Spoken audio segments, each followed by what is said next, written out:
వేసవి వేడిపై దాడి చల్లటి రిఫ్రెషింగ్ స్టాప్ తో హాయి. తెలంగాణ ఇంజనీరింగ్ కాలేజీలలో ఫీజులు పెంచొద్దని డిమాండ్ చేస్తున్నారు విద్యార్థి సంఘాల నేతలు. ఇంజనీరింగ్ ఫీజులు సామాన్యుడికి అందుబాటులో ఉండాలన్నారు. కాలేజీలు తప్పుడు ఆడిట్ రిపోర్టులు సమర్పించాయని ఆరోపిస్తున్న విద్యార్థి సంఘాల నేతలు ఏఎఫ్ఆర్సీ ఆడిట్ అధికారి శ్రీనాథ్ రెడ్డిపై చర్యలు తీసుకోవాలని డిమాండ్ చేశారు. యూనివర్సిటీ ఏఎఫ్ఆర్సీ అధికారులు ఇంజనీరింగ్ కాలేజీలతో కుమ్మక్కయ్యారని ఆరోపిస్తున్న విద్యార్థి సంఘాల నేతలతో మా ప్రతినిధి మహేష్ ఫేస్ టు ఫేస్. రాష్ట్రంలో మూడేళ్ళకి ఒకసారి పెరిగేటువంటి ఇంజనీరింగ్ కళాశాల ఫీజులు ఏదైతే వాళ్ళు చూపెట్టేటువంటి ఆడిట్ రిపోర్ట్లు, ఈసారి టీఏఎఫ్ఆర్సీ యొక్క ఆడిటర్లు ప్రైవేట్ కళాశాల యొక్క యజమానులతో కుమ్మక్కై లేనిది ఉన్నట్టు సృష్టించి, అక్కడ తెలంగాణలో సామెత ఉంటుందండి, చదువు సారేడు బలపాలు దోసడు అన్నట్టు. అంటే చదువు చెప్పేది ఇంత, చదువు సారేడు బలపాలేమో దోసడు. అక్కడ ల్యాబ్స్ ఉండవు, టీచింగ్ స్టాఫ్ ఉండదు, నాన్ టీచింగ్ స్టాఫ్ ఉండదు. ఇప్పుడు తెలంగాణలో ఎట్లుందంటే ఎంబీఏ స్టాఫే ఇంజనీరింగ్ స్టాఫ్గా వేపిస్తారు, ఇంజనీరింగ్ స్టాఫ్ని ఎంబీఏ స్టాఫ్గా వేపిస్తారు, ఈ స్టాఫ్ని ఫార్మసీ స్టాఫ్గా వేపిస్తారు.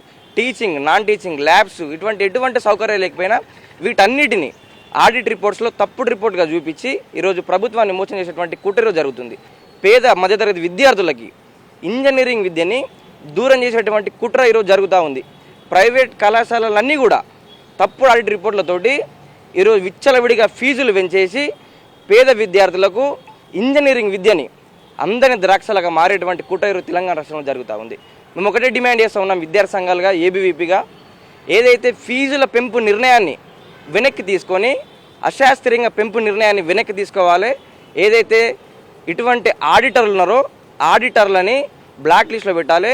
తప్పుడు ఆడిట్ రిపోర్ట్లను సమర్పించినటువంటి కళాశాలలపైన చర్యలు తీసుకోవాలి. ఉన్నతాధికారులు కావచ్చు, యూనివర్సిటీ అధికారులు కావచ్చు, హైయర్ ఎడ్యుకేషన్ ఆఫీసర్లు కావచ్చు, టీఏఎఫ్ఎస్ అధికారులు కావచ్చు, వీరు వెంటనే కళాశాలలు విజిట్ చేసి అది కళాశాలలు ఏవి ఉన్నాయి ఏవి లేవు, నాణ్యత ప్రమాణాలు పాటించినటువంటి కళాశాలలను కూడా వెంటనే వాళ్ళ యొక్క గుర్తింపును రద్దు చేయాలని చెప్పేసి మేము డిమాండ్ చేస్తూ ఉన్నాం. తెలంగాణ వ్యాప్తంగా 175 ఇంజనీరింగ్ కళాశాలలు ఉన్నాయి.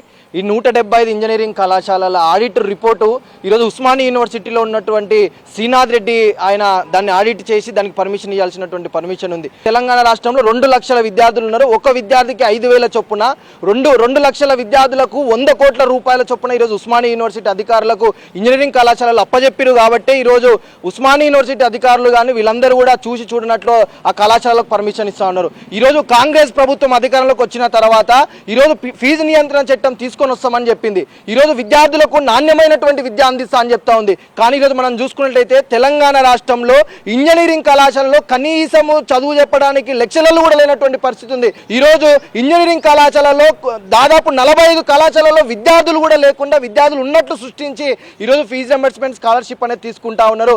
ఈరోజు ఉన్నత విద్యాధికారులు కళాశాలలను వెళ్ళి దాన్ని పర్యవేక్షించి ఈరోజు అధికారులకు రిపోర్ట్ ఇచ్చినా ఇప్పటి వరకు కూడా వాటిని పట్టించుకోకపోవడం అనేది సిగ్గుచేటు.